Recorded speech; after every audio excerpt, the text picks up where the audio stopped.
사도행전 1장 6절부터 11절 말씀입니다. 사도들이 한자리에 모여 있을 때 예수께 여쭈었다. 주님께서 이스라엘에게 나라를 되찾아 주실 때가 바로 지금입니까? 예수께서 그들에게 말씀하셨다.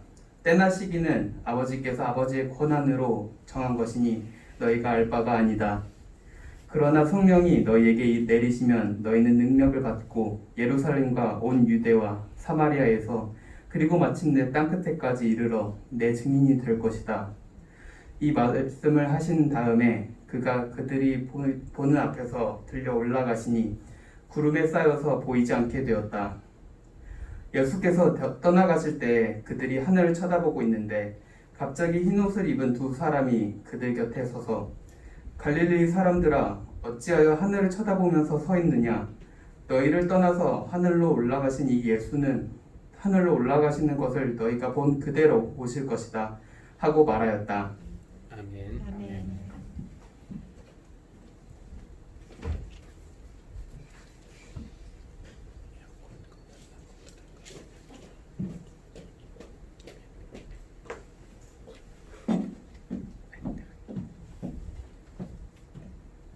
요한복음 17장 1절에서 11절 말씀입니다.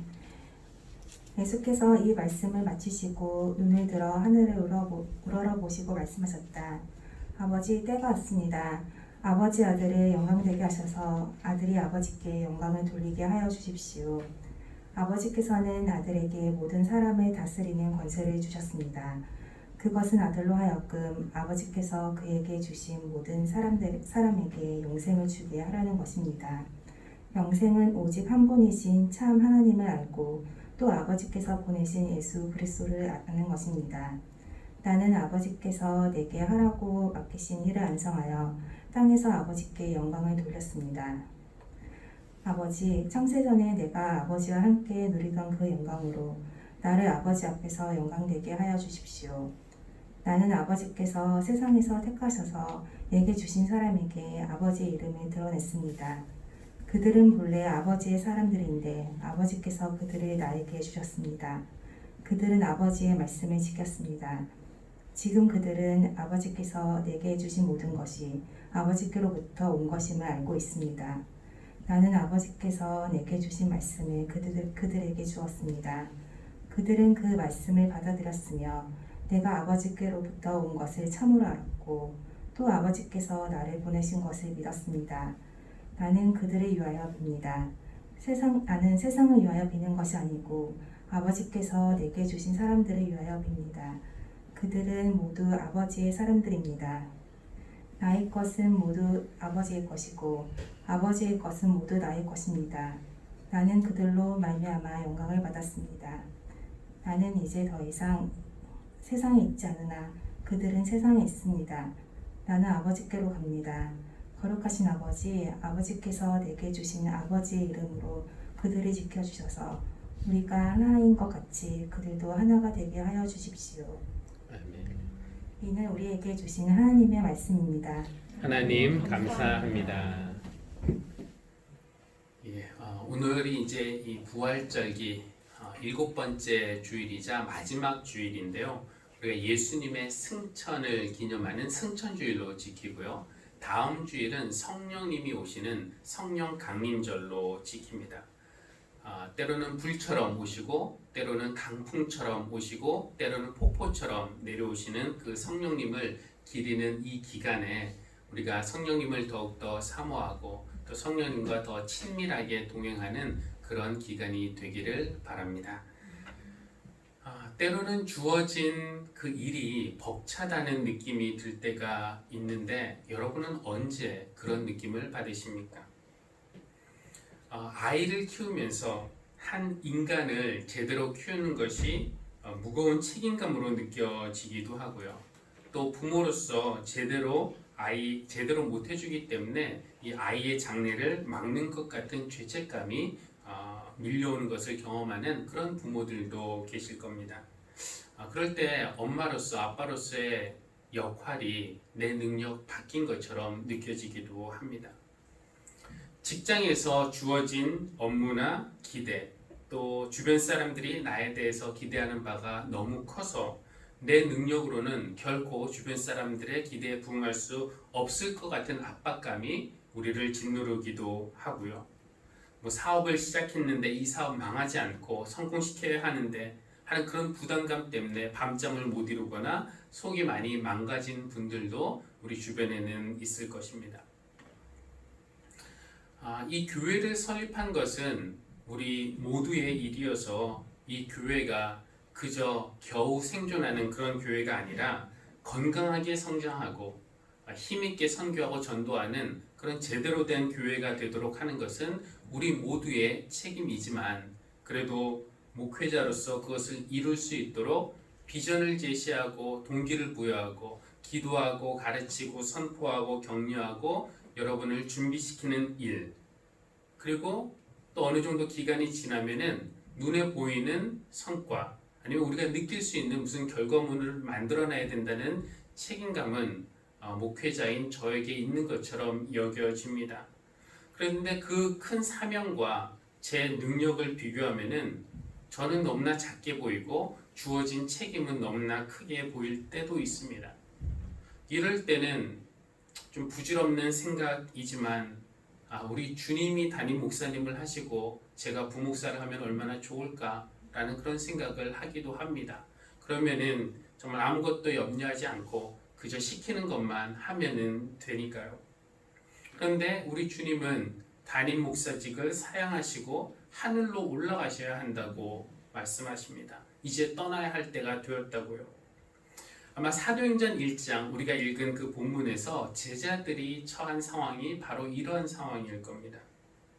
그들은 예수님이 하셨던 그 일들을 계속 이어받아서 하라는 사명을 받았는데 그 일을 자신들이 하기에는 너무나 부족하다고 느끼고 있어요.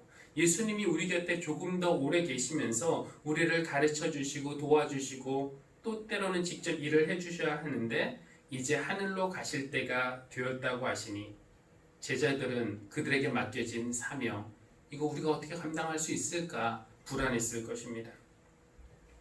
오늘 주님의 승천, 하늘로 올라가심을 기념하는 승천주일인데 저는 두 종류의 마음이 우리 안에 공존하고 있음을 보게 됩니다. 하나는 예수님께서 지상에서의 사역을 마무리하시고 이제 하나님의 영광 속으로 올려지시는 것, 즉 사람들이 죽이고 땅에 묻었잖아요. 그 예수님을 우리 하나님이 살리셨을 뿐만 아니라 이제는 가장 높은 곳에 올려주셨기 때문에 기뻐하고 감사하고 축하하는 그런 마음 하나가 있고요. 또 다른 한편으로는 버거운 사명을 우리에게 주고 가셨는데 예수님 없이는 이 사명을 감당할 수 없다는 불안함과 부족함, 그런 마음이 또 하나 있습니다. 호랑이는 죽어서 가죽을 남기고 사람은 죽어서 이름을 남긴다고 하는데 예수님은 무엇을 남기셨다고 말할 수 있을까요? 예수님은 제자들을 남기셨습니다. 그것은 곧 예수님은 교회를 남기셨다는 말이고 또 우리를 남기셨다는 그런 의미이기도 합니다. 남긴 것 치고는 너무 별 볼 일 없는 것처럼 느껴질 수도 있지만 얼마 후 그 제자들이 인류의 역사를 바꿔놓게 될 것입니다. 예수님이 돌아가시면서 제자들을 남기셨는데 이 제자들에게 오늘 말씀에 보면 두 가지를 주셨어요. 하나는 사명이고 하나는 성령입니다. 그런데 이 두 가지를 시간차를 두고 주셨습니다. 사명은 이미 주어졌고 성령님은 아직 오시지 않았습니다. 화면을 한번 보여주시면은 사도행전 1장 오늘 말씀 읽었는데 그러나 성령이 너희에게 내리시면 너희는 능력을 받고 예루살렘과 온 유대와 사마리아에서 그리고 마침내 땅 끝까지 이르러 내 증인이 될 것이다. 이 사도행전 1장에서 사명을 받았다면은 성령님이 오시는 것은 우리가 다음 주에 보겠지만 2장입니다. 이번 주일에 우리가 사명을 받았다면은 성령님이 오시는 것은 다음 주일입니다. 그렇다면 오늘 우리는 어디에 서 있는가? 우리가 서 있는 시점은 어디인가? 첫 제자들도 그렇고 오늘 우리도 마찬가지인데요. 우리는 지금 사명 받은 것과 성령님 오실 것 사이에 끼어 있습니다. 이럴 때 우리가 해야 할 일은 무엇입니까? 주어진 사명을 내 것으로 수용하고 받아들이고 오실 성령님을 간절한 마음으로 기다리는 것일 겁니다. 먼저 우리가 받은 사명, 이 사명을 어떻게 정리할 수 있을까요? 우리가 교회로서 해야 할 일은 무엇인가? 지금 있는 자리에서부터 시작해서 익숙하지 않은 곳까지, 나로부터 시작해서 다른 사람들에게까지 점점 멀리 더 많은 사람에게 예수 그리스도의 복음을 선포하고 전파하는 것, 그것이 우리에게 주어진 사명입니다. 다른 말로 하면은 예수님이 이 땅에서 하셨던 일을 우리가 이어받아서 하는 것이 우리에게 주어진 일입니다. 그렇다면 예수님이 이 땅에서 하신 일은 뭐라고 말할 수 있습니까? 가장 간단하게 말하면 예수님이 하신 일은 구원하시는 일이에요. 구원하시는 일. 이것은 하나님이 우리 인간을 창조하셨는데 하나님의 형상대로 아름답고 선하게 창조하셨습니다. 그러나 인간은 하나님의 뜻에 불순종해서 죄를 지었고 하나님에게서 등을 돌리고 그 죄의 결과 하나님과 단절되고 분리되어서 죽을 위기에 처했습니다. 마치 줄기에서 꺾인 나무가지처럼 또 물에서 분리된 물고기처럼 하나님과 단절되고 분리된 우리 인간은 죽을 위기에 처했습니다. 그런데 이것은 인간의 위기일 뿐만이 아니라 동시에 하나님 입장에서도 문제가 아닐 수 없어요. 왜냐하면 만약에 하나님이 창조하신 우리 피조물이 다 죄 중에서 죽는다면 그것은 하나님의 창조가 결국 실패로 끝난다는 이야기 아닙니까? 그럴 수는 없죠. 그래서 하나님께서 죄의 문제를 해결해 주시기 위해서 인간의 몸을 입고 이 땅에 찾아오신 것입니다. 그분이 바로 나사렛 예수이시죠. 우리와 같은 몸을 입고 인간의 모습으로 이 땅에 오신 예수님은 우리에게 생명의 길을 알려주셨습니다. 그것은 무엇입니까? 죄의 길에서 돌이켜서 회개하고 하나님의 통치, 하나님의 나라를 받아들이는 것입니다. 그래서 예수님이 처음 사역을 시작하시면서 선포한 내용은 때가 찼다. 하나님의 나라가 가까이 왔다. 회개하여라. 이 말씀이셨어요. 그리고 예수님은 살아계실 때 계속해서 하나님의 나라를 가르치셨고 선포하셨고 또 사람들을 치유하시고 살려주셨습니다. 그리고 마지막으로 예수님이 결정적으로 하신 일은 무엇입니까? 십자가의 죽음과 부활을 통해서 우리에게 하나님께로 나아가는 길을 활짝 열어주신 것입니다. 그 일을 완수하셨고 오늘 본문에서 보았듯이 이제 하늘로 올려지시는 것입니다. 원래 오셨던 그 곳으로 돌아가시는 것이죠. 그렇다고 이야기가 여기서 끝나는 것은 아닙니다. 예수님의 지상 사역은 이제는 완성되어서 끝난 것처럼 보이지만 하나님의 더 큰 구원의 계획은 지금도 계속 진행 중입니다. 이제 남은 일은 무엇입니까? 예수님의 십자가 죽음과 부활로 완성된 이 구원의 선물. 그렇습니다. 구원의 선물은 이미 준비되었고 완성이 되었는데 이 선물을 모든 사람들이 받아들일 수 있도록 하는 일, 즉 예루살렘과 온 유대와 사마리아 땅끝까지 이르러서 그 구원의 선물을 들고 찾아가는 일이 남은 것입니다. 그리고 그 몫은 바로 제자들의 몫이었고 교회의 사명이고 우리의 책임이라는 것입니다. 과연 제자들이 예수님이 하셨던 그 일을 이어받아서 땅끝까지 구원의 선물을 들고 갈 수 있을까? 이것이 문제이죠. 예수님이 떠나시면서 제자들을 남기셨다고 했는데 어떻게 보면 이 제자들 열정도 부족하고 지혜도 부족하고 능력도 없고 용기도 없는 그런 사람들이었습니다. 그래서 예수님이 하늘로 올려지시자 제자들이 어떻게 했습니까? 하늘만 쳐다보고 있었습니다. 그렇죠? 두려움과 슬픔, 불안함과 무력함. 제자들은 하늘을 보면서 이런 감정, 과연 우리가 할 수 있을까? 라는 감정 속에 빠져들고 있을 때 흰옷을 입은 두 천사가 나타나서 그들에게 책망하듯이 말합니다. 갈릴리 사람들아, 어찌하여 하늘을 쳐다보며 서 있느냐? 갈릴리 사람들아 어찌하여 하늘만 보고 있습니까?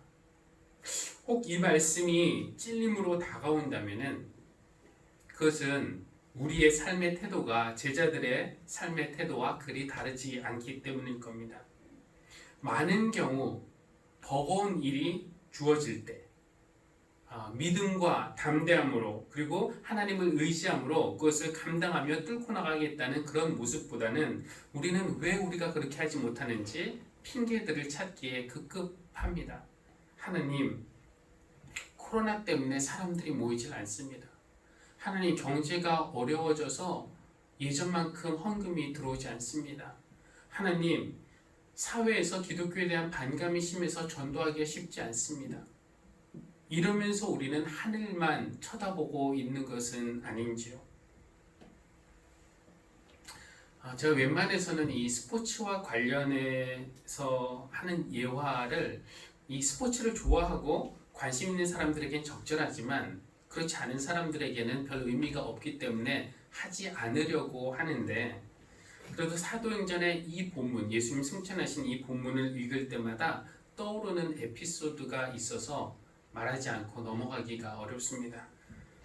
혹시 마이클 조던을 잘 모르시는 분들도 양해하고 들어주시면 감사하겠습니다.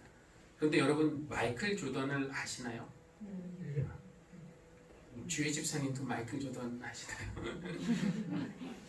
예, 농구 선수죠. 시카고 불스의 마이클 조던. 이 선수가 하루는 한 경기를 하면서 63점을 득점을 하게 되는데, 농구를 잘 모르시는 분들을 위해서 말씀드리자면 한 명이 63점을 넣는 것은 대단히 많이 넣은 점수입니다. 나중에 이 마이클 조던의 팀메이트였던, 그런데 그때는 선발 선수도 아니었고 스타 선수도 아니었어요. 지금은 그 골든 스테이트의 감독이 되면서 더 유명해졌지만 운동선수일 때는 그렇게 유명하지 않았던 스티브 커라는 선수가 은퇴를 했을 때 기자가 그에게 질문을 했습니다. 당신의 농구 경력에서 가장 하이라이트는 무엇을 꼽을 수 있습니까? 그러자 스티브 커가 상당히 머리도 좋고 재치가 있는 선수인데 이렇게 대답했어요. 마이클과 내가 합작해서 65점을 넣은 그 경기였습니다. 사실 두 명이 합작해서 65점만 넣어도 꽤 많이 있는 거거든요. 근데 스티브는 그날 2점밖에 넣지는 못했어요. 슛 하나밖에 성공시키지 못했습니다. 어떤 상황이었냐면은 미국 프로농구 결승전이었는데 경기 마지막 몇 초 남겨놓고 시카고 불스가 1점 차이로 지고 있었습니다. 공격권은 이제 시카고 불스가 가지고 있었는데 이번 공격에서 골을 넣으면은 역전해서 우승하는 것이고 골을 못 넣으면은 이제 지는 거죠. 준우승하는 것이죠. 여러분, 감독이라면 이런 결정적인 순간에 누구를 선택하겠습니까? 당연히 마이클 조던이죠. 모두가 다 그렇게 생각했습니다. 우리 팀도 그렇고 상대 팀도 그렇고.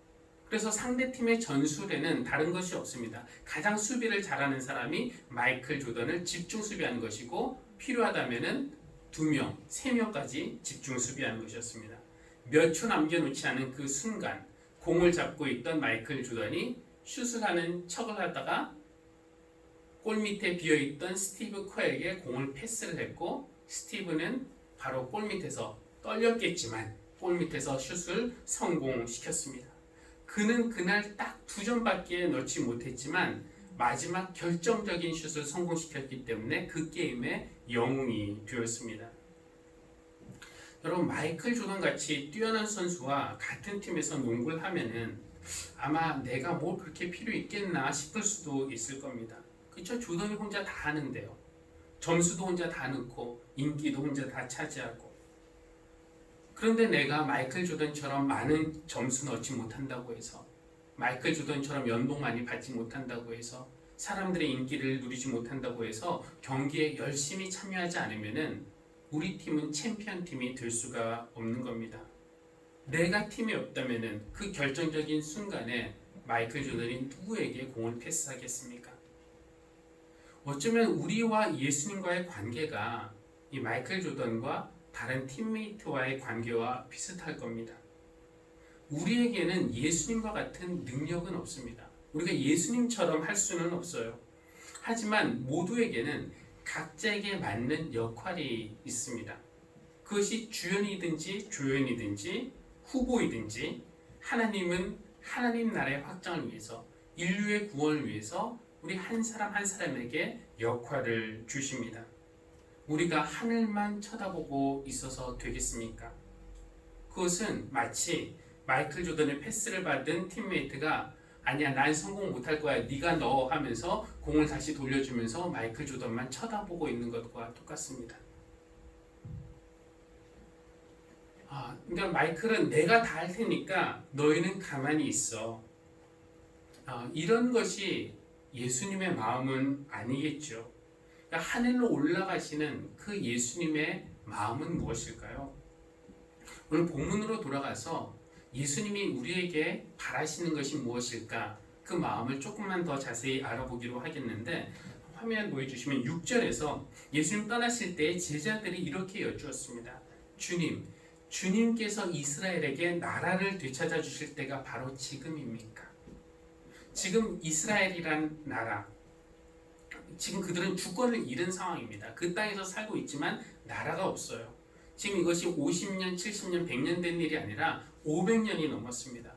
그동안의 지배자는 바벨론에서 페르시아로, 페르시아에서 그리스, 그리스에서 로마로 이렇게 계속 바뀌었지만 이스라엘 입장에서는 나라를 잃었다는 점에서는 지금 변함이 없습니다. 오랜 세월 외세의 지배를 받으면서 그들은 더 이상 기다릴 수 없을 만큼 지쳤습니다. 지금 로마는 가혹한 형벌과 또 협박 그리고 무거운 세금으로 백성들을 다스렸고 백성의 삶은 피폐해졌습니다. 제자들뿐만 아니라 모두가 그렇죠. 메시아만 나타나시면은 로마 제국을 그 이방인들을 이 거룩한 땅에서 몰아내고 이스라엘에게 주권을 되찾아 주실 줄로 기대하고 있었습니다. 그 일을 누가 하느냐고요? 주님이 해주실 줄 알았고 그렇게 바랐습니다. 제자들은 이 나라의 회복시켜 주실 그 주체, 역사 회복의 주체로 예수님을 지목하고 있어요. 주님께서 이스라엘에게 나라를 되찾아 주실 때가 바로 지금입니까? 그렇죠. 그들은 나라의 회복을 전적으로 주님께 달려있다고 믿었습니다. 이것이 어떻게 보면 믿음이 상당히 좋은 것처럼 보여요. 왜냐하면 우리의 무능함을 인정하고 주님의 능력을 인정하는 것처럼 보이기 때문에 그렇습니다. 그런데 우리 주님의 대답이 의외입니다. 뭐라고 대답하시냐면 8절에서 성령이 너희에게 임하시면 너희는 능력을 받고 예루살렘과 온 유대와 사마리아에서 그리고 마침내 땅끝에까지 이르러 내 증인이 될 것이다. 예수님은 역사 회복의 주체를 뒤집어 놓으신 겁니다. 그렇죠? 너희는 내가 하는 것이 아니라 너희가 할 것이다. 성령님과 함께. 그냥 마이클 조던이 마지막 슛은 마이클 조던이 쏘는 것이 아니라 패스를 이어받은 내가 쏴야 한다는 것입니다. 이 제자들의 질문과 예수님의 대답에서 우리 한 가지 더 배울 수 있는 것은 이것인데요. 지금 제자들의 관심은 이스라엘 나라에 있습니다. 그렇죠? 주님께서 이스라엘에게 나라를, 주권을 회복시켜 주실 때가 바로 지금입니까? 메시아가 나타나시면 다윗 왕 때의 영광, 이스라엘에게 나라를 되찾으셔서 이스라엘이 모든 나라 위에 우뚝 서는 것, 그것이 제자들의 관심이었고 바람이었어요. 그러나 예수님의 대답은 어떻습니까? 예수님의 관심은 예루살렘과 온 유대뿐만 아니라 사마리아까지, 땅끝까지 구원의 기쁜 소식이 퍼져 나가는 것이었습니다. 예수님의 관심은 하늘로 올라가시면서 예수님이 우리를 향해서 가지고 있는 관심은 우리끼리만의 즐겁고 행복한 교회를 만드는 것이 아닙니다.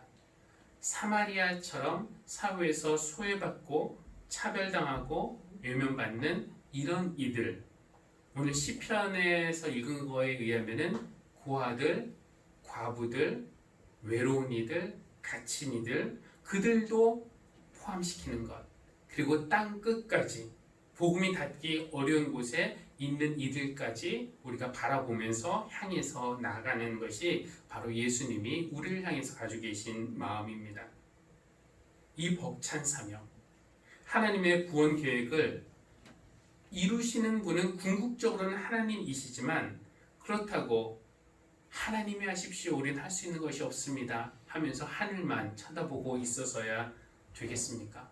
안 되죠. 왜냐하면은 이제 예수님은 성령의 모습으로 우리에게 오실 텐데 그분은 이제 당신의 육체가 아니라 우리의 몸과 마음을 빌어서 이 세상에 오시기 때문입니다. 우리가 우리의 마음과 우리의 손과 발을 내어드리지 않으면 성령으로 오시는 예수님은 일을 하실 수가 없습니다. 사랑하는 교우 여러분, 오늘 우리는 하늘로 올려지시는 성령님 예수님을 바라봅니다. 그 예수님 올라가시면서 우리에게 복음의 공을 패스하고 가세요. 어떻게 하시겠습니까? 이 공을 세상을 향해서 쏘시겠습니까? 아니면 손에 들고 하늘만 쳐다보시겠습니까? 여러분의 두 점, 이 두 점 별것 아닌 것 같지만 여러분의 두 점이 생각보다 중요할 수 있습니다. 게임의 승패를 가릴 수 있기 때문에 그렇습니다. 그러나 너무 걱정하지 마십시오. 공만 주신 것이 아니라 성령님도 약속하셨기 때문입니다. 너희는 여러 날이 못되어 성령으로 세례받을 것이다. 성령님께서 우리 교회를 통해서 하늘 뜻을 이 땅 위에 또 여러분 한 분 한 분을 통해서 하나님 나라를 여러분 마음에, 여러분 가정에, 여러분 일터에 이루어 주시기를 빕니다. 주님의 성령 지금 이곳에 임하소서.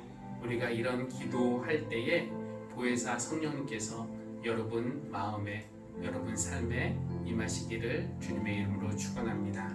우리 잠시 조용한 기도로 이 말씀 기억하면서 조용한 기도 드리겠습니다.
주님의 성령님, 지금 이곳에, 지금 내 맘에, 지금 우리 가정에, 지금 우리 교회에 임하여 주십시오. 예루살렘과 온 유대와 사마리아와 땅끝까지 이르러 내 증인이 되라는 벅찬 사명 앞에 우리가 서 있습니다. 하나님, 우리가 그 말씀을 우리 하늘씨앗 교회를 향하여서 우리가 위치한 강남구와 서울뿐 아니라 또 신망원과 경주와 또 멀리 루마니아까지 그리스도의 증인이 되라는 말씀으로 새겨 듣습니다. 하늘만 쳐다보지 않게 하여 주시고 우리 손에 주어진 하늘 씨앗을 보게 하여 주십시오. 성령님을 기다리오니 성령님 임하실 때에 우리의 핑계가 사라지고 그것이 자신감으로 바뀌게 하여 주시고 우리의 불안이 사라지고 그것이 성령의 능력으로 바뀌게 해 주시고 우리의 두려움이 기쁨으로 바뀌게 하여 주십시오. 성령으로 오시는 주님께서 우리를 통해 일하실 수 있도록 우리의 마음, 우리의 손, 우리의 발을 주님께 드립니다. 사용하여 주시고 우리를 통하여서 열매 맺어 주시기를 간구합니다. 예수님의 이름으로 기도합니다. 아멘. 이제는